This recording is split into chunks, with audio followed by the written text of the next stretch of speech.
The heavy mahogany doors of the reading room measured exactly 9 feet tall.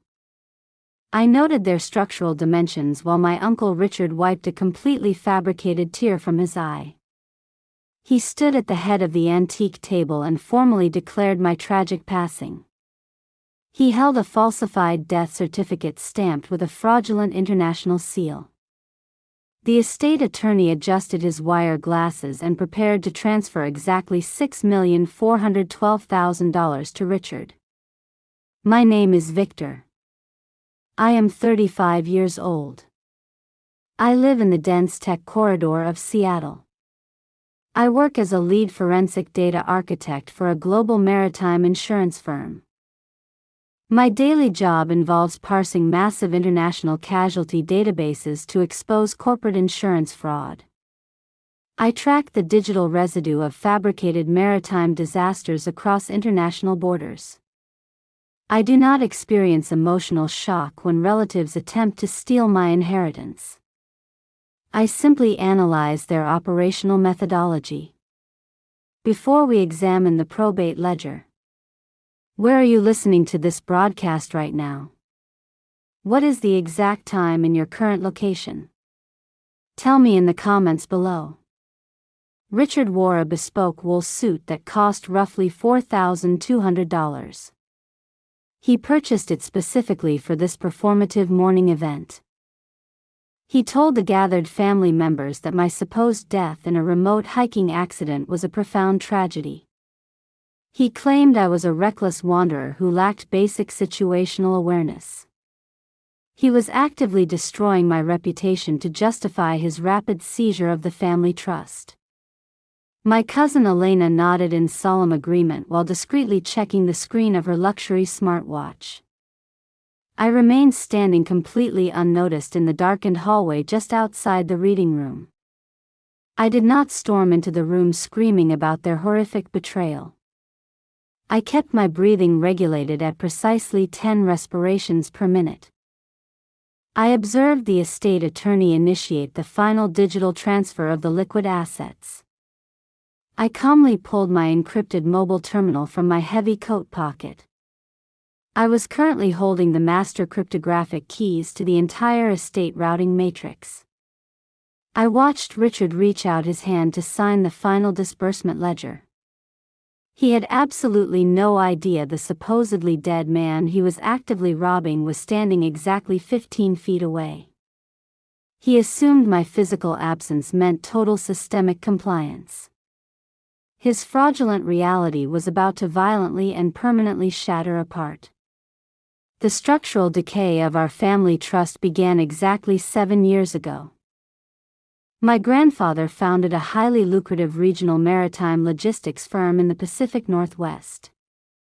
He possessed immense operational brilliance but lacked basic estate planning foresight.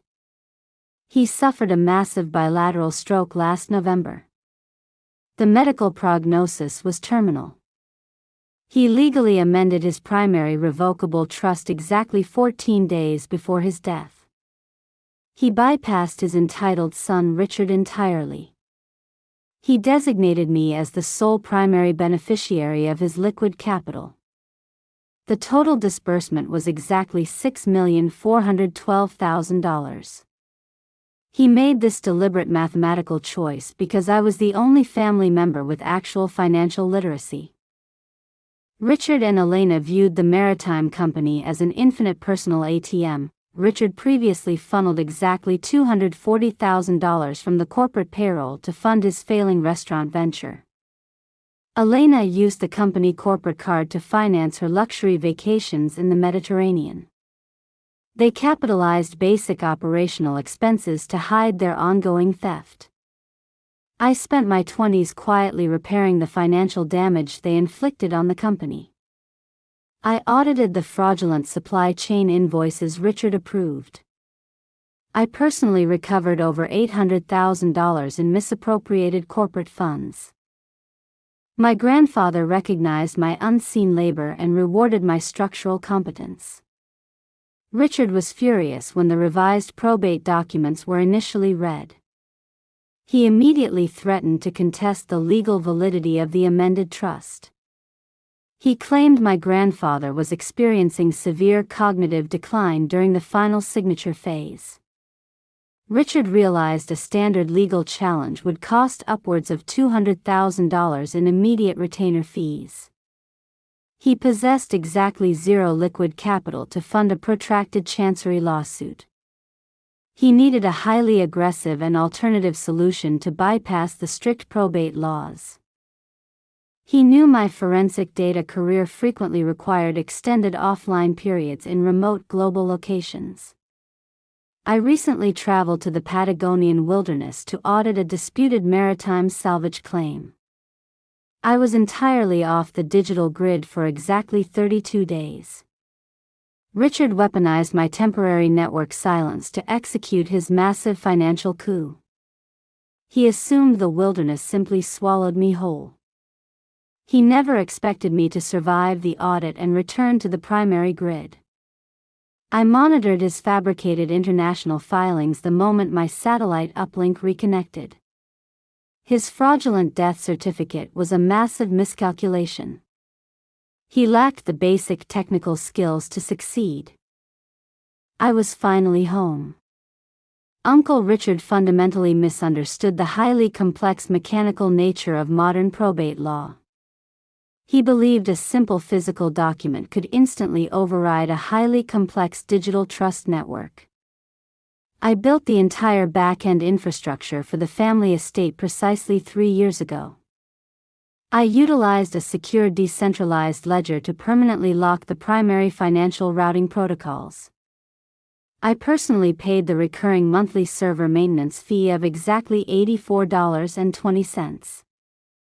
My family simply assumed the estate managed itself through invisible magic. They never questioned who actually maintained the cryptographic firewalls protecting their remaining corporate assets. As a lead forensic data architect, my entire professional existence revolves around identifying catastrophic systemic anomalies.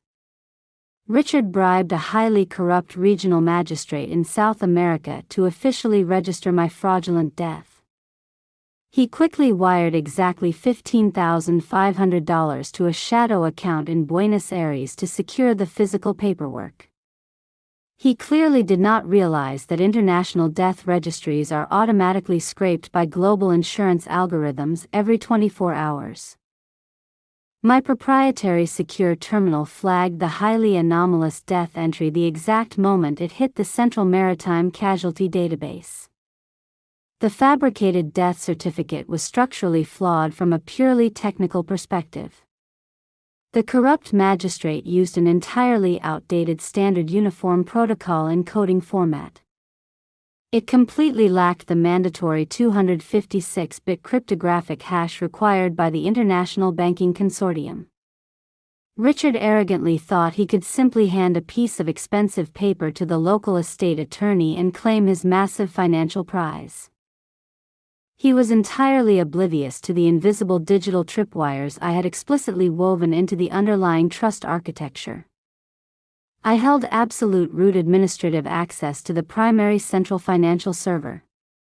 I could clearly see the exact moment the estate attorney attempted to initiate the preliminary wire transfer. The internal banking portal automatically generated a pending transaction request for $6,412,000. The physical death certificate sat on the heavy mahogany table as a completely useless analog prop. The actual international financial transfer required a secondary biometric authorization token from the primary trust administrator. I was the only person alive who currently possessed that specific digital security token. Richard was currently celebrating a massive financial victory that was mathematically impossible to execute without my explicit network approval. I was the silent and completely invisible warden of his impending and absolute failure. I remained perfectly still in the shadows of the heavy oak hallway. Richard leaned forward and confidently signed his full name on the final printed disbursement ledger. The estate attorney tapped the confirmation key on his expensive silver laptop. He expected the central banking gateway to immediately clear the $6,412,000. He was entirely and profoundly wrong about the entire system architecture. I looked down at the glowing screen of my encrypted mobile terminal. The pending transaction request flashed across my secure biometric dashboard. The internal banking system ID was Alpha Niner 4 Delta. This blatant act of familial betrayal served as my definitive and logical breaking point. I did not storm into the reading room and loudly demand immediate justice. I simply executed a silent and absolute digital financial severance directly from the dark hallway. I tapped the command line interface on my secure mobile device. I carefully entered my 256-bit cryptographic root password. I bypassed the regional banking portal and accessed the master estate routing protocol. I selected the specific transaction batch initiated by the estate attorney. I changed the internal routing status from pending to permanently frozen. I executed a custom Python script that instantly nullified Richard's beneficiary access tokens. The massive digital transfer died instantly without generating a single automated warning system notification. I did not stop my administrative actions with the primary trust capital. Richard still maintained a legacy administrative account for the regional maritime logistics firm. He used this specific corporate access to fund his daily luxury expenses. I navigated directly to the secondary corporate management dashboard interface.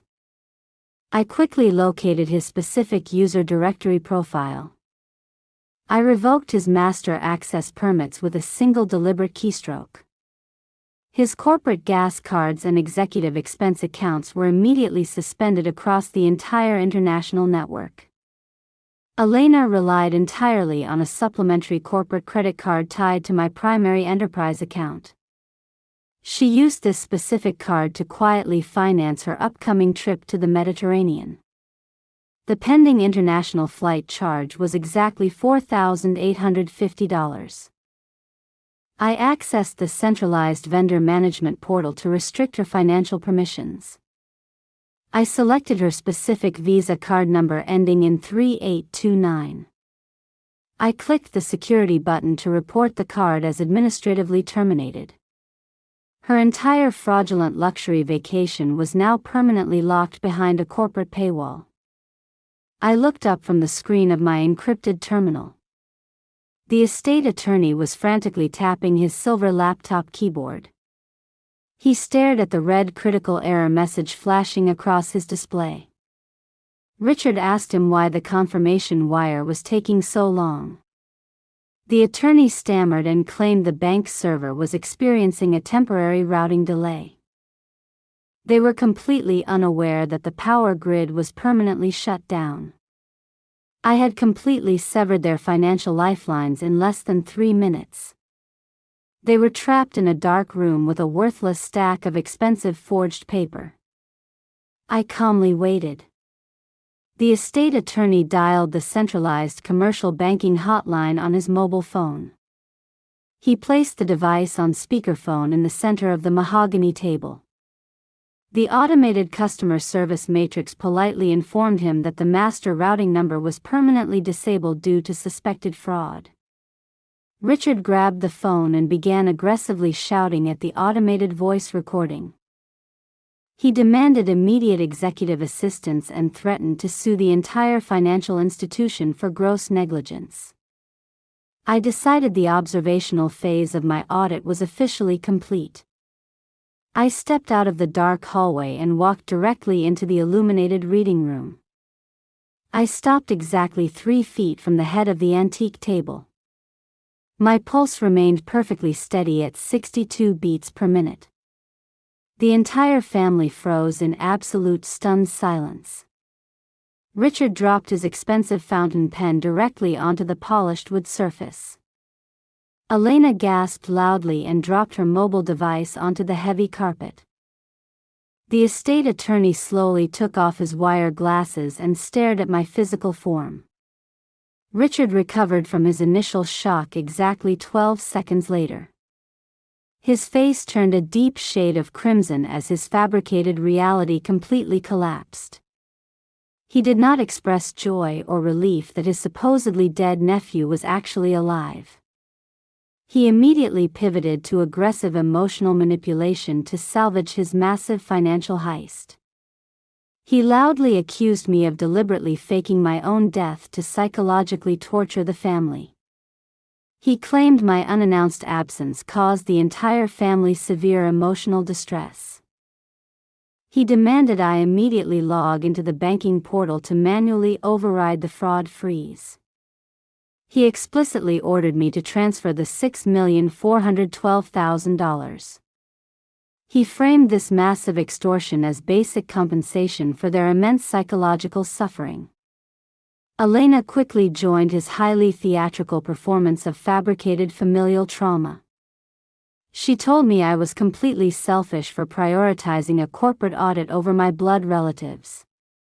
She demanded I immediately reactivate her corporate credit card.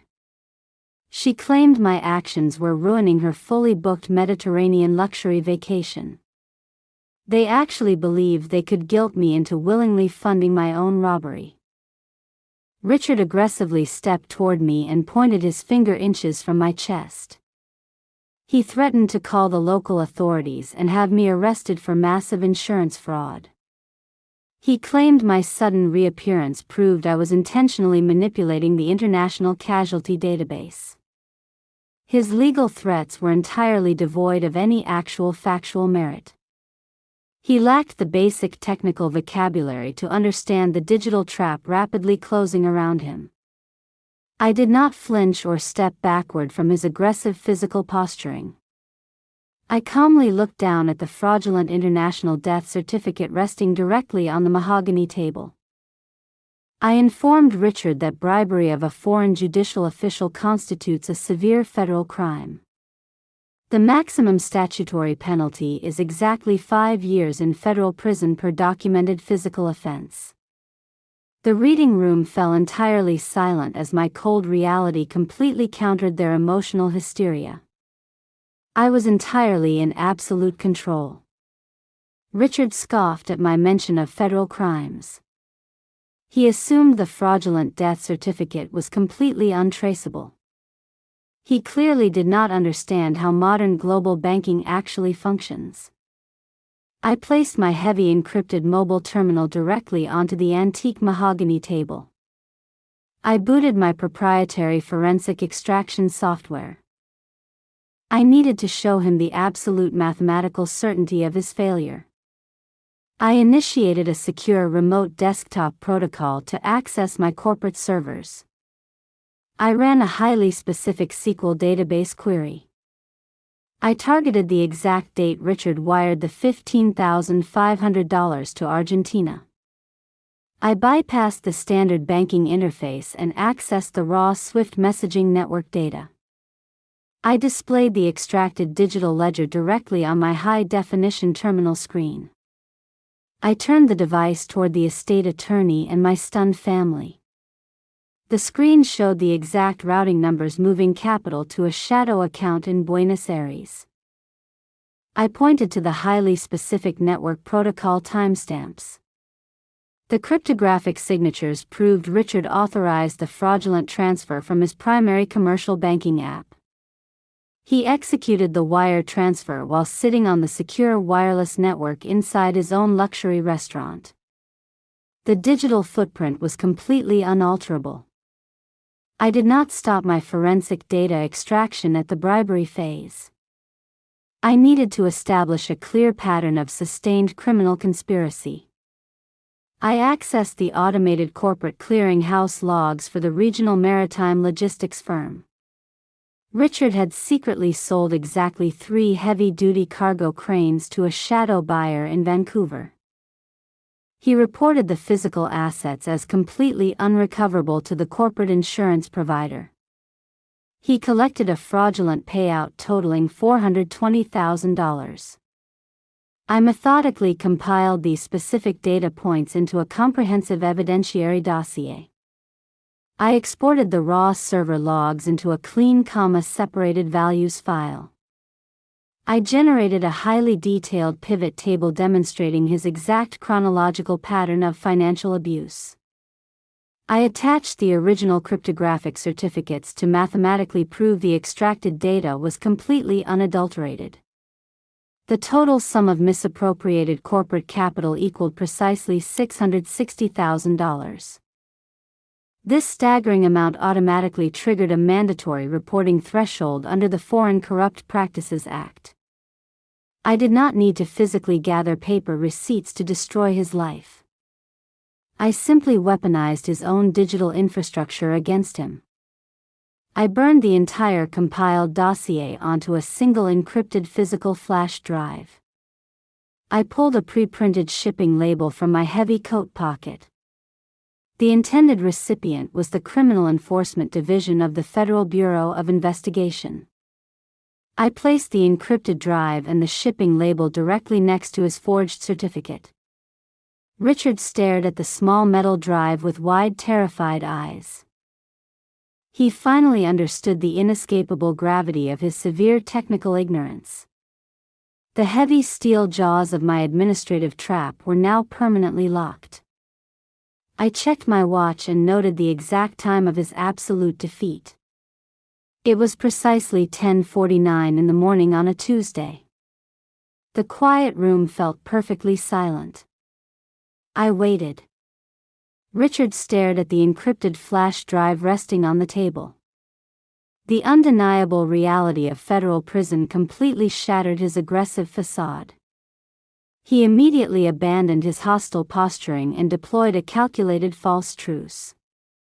He slumped into the heavy leather chair and ran his trembling hands through his hair. He adopted a highly manufactured tone of deep paternal exhaustion. He claimed the entire fraudulent scheme was simply a desperate attempt to save the family legacy. He pushed the forged death certificate aside. He offered me a completely absurd compromise. He promised to legally grant me a 45% minority stake in his failing restaurant group. He claimed this equity transfer would easily generate $200,000 in annual passive income. He framed this ridiculous offer as a generous family partnership. He demanded I immediately destroy the encrypted flash drive in exchange for this worthless corporate equity. Elena rapidly joined his desperate negotiation tactic. She walked around the mahogany table and attempted to place her hand directly on my shoulder. I stepped exactly one pace backward to maintain my physical perimeter. She retracted her hand and deployed a deeply theatrical display of artificial vulnerability. She claimed our grandfather would be completely devastated by this internal family warfare. She begged me to release the frozen trust funds so we could all heal together. They were offering me a minority stake in a company carrying massive toxic debt. They actually expected me to trade my $6,412,000 inheritance for absolute zero. I analyzed the physical space of the reading room. Richard subtly shifted his weight toward the center of the heavy table. He was calculating the exact physical distance between his hands and the encrypted flash drive. He was preparing to violently lunge across the table to destroy the physical evidence. I calmly placed my right hand over the small metal device. I informed him that destroying the physical drive was a mathematically useless gesture. I explicitly stated that the master evidentiary dossier was already uploaded to a secure decentralized cloud server. A dead man's switch was actively monitoring my biometric data. If my heart rate spiked above 120 beats per minute, the files would automatically transmit. The estate attorney finally realized his own massive legal liability. He rapidly packed his silver laptop into his leather briefcase. He loudly declared he was immediately resigning as the primary executor of the family trust. He rushed out of the heavy mahogany doors without looking back. Richard and Elena were completely abandoned. Their false truce evaporated instantly when the physical intimidation failed. I securely placed the encrypted drive back into my heavy coat pocket. I looked directly into my uncle's terrified eyes. He finally understood that I was not negotiating a settlement. I was simply explaining the exact terms of his absolute surrender. The heavy mahogany doors slowly swung shut behind the fleeing attorney. The metallic click of the latch echoed loudly across the cold, silent room. I left the reading room and drove directly to the Regional Maritime Logistics headquarters. Richard had pre-scheduled an emergency shareholder meeting for exactly noon. He intended to publicly announce his massive infusion of newly acquired trust capital.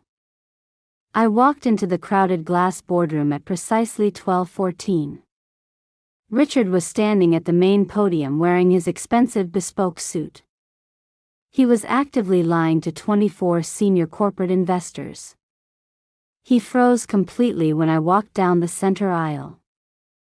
The entire boardroom erupted into chaotic murmurs of absolute shock. I did not acknowledge their collective confusion. I walked directly to the main audio-visual console.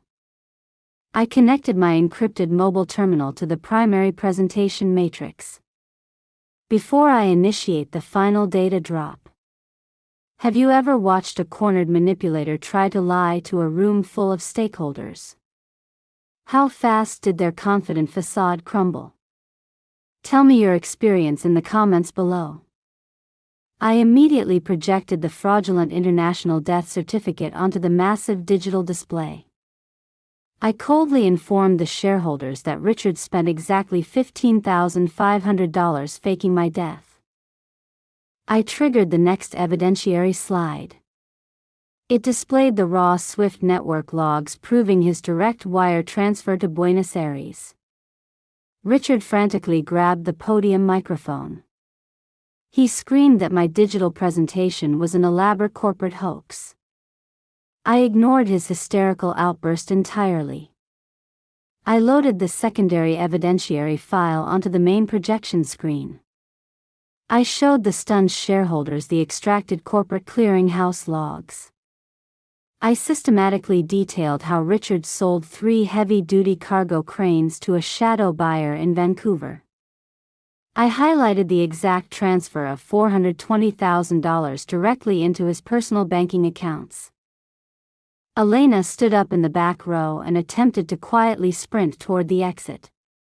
A senior corporate compliance officer stepped forward and physically blocked the heavy glass doors. I projected Elena's unauthorized corporate credit card statements for everyone to see.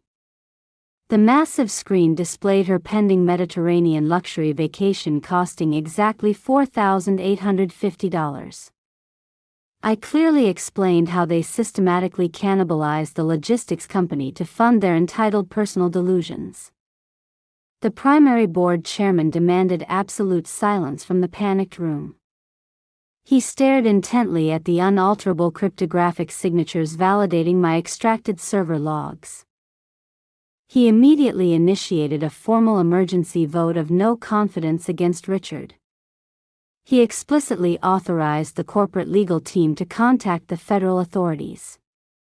The total sum of misappropriated corporate capital equaled precisely $660,000.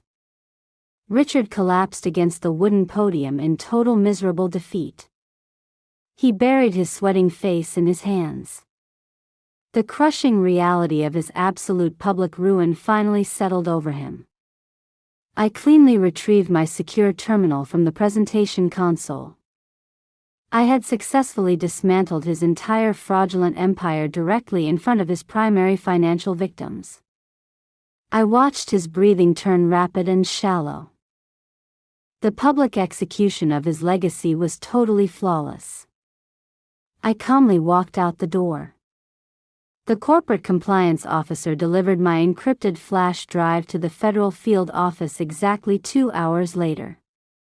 The systemic collapse of their fraudulent empire operated with absolute mathematical certainty. A senior forensic auditor at the regulatory agency flagged Richard's international wire transfers by Wednesday morning. They initiated an immediate hard asset freeze on all associated corporate bank accounts. This sudden regulatory action triggered a cascading default across his personal financial portfolio. His primary commercial lender panicked when the automated compliance software triggered a severe federal lien alert.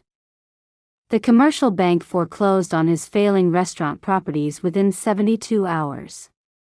He was legally evicted by federal marshals and his physical assets were immediately seized to satisfy the outstanding margin calls. His custom luxury vehicles were towed directly from his private driveway by authorized collection agents. Elena faced an equally devastating and rapid structural implosion. The corporate legal team easily traced her extensive history of credit card abuse. They discovered she had systematically failed to report her embezzled travel funds as taxable income for 7 consecutive years. The accumulated federal penalties for these specific violations totaled $140,000. The regional bank immediately locked her personal checking accounts to secure the pending federal tax liens. She attempted to sell her expensive luxury smartwatch to fund a criminal defense retainer. The local pawnbroker immediately flagged the device as stolen property originating from the corporate estate.